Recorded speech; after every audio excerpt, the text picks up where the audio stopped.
Ценители на вкусната и здравословна храна. От базата сме тука. Вечерта е много приятна. Валя дъжд няколко часа. И сега спращаме последните клиенти. За съжаление, днеска нямаше много работа, но няма значение.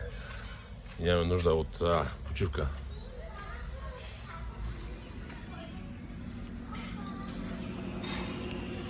Ето как изглежда базата вечер.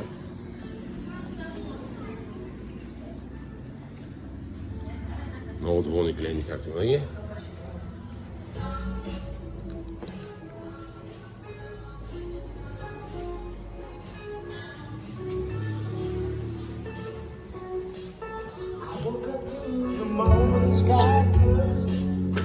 Има две различни музики.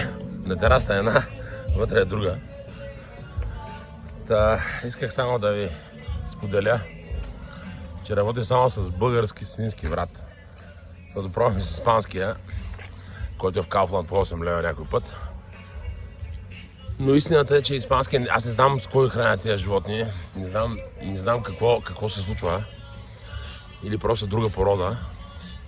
Но българския, въпреки че е на 16-17 лева килограма, няма нищо общо.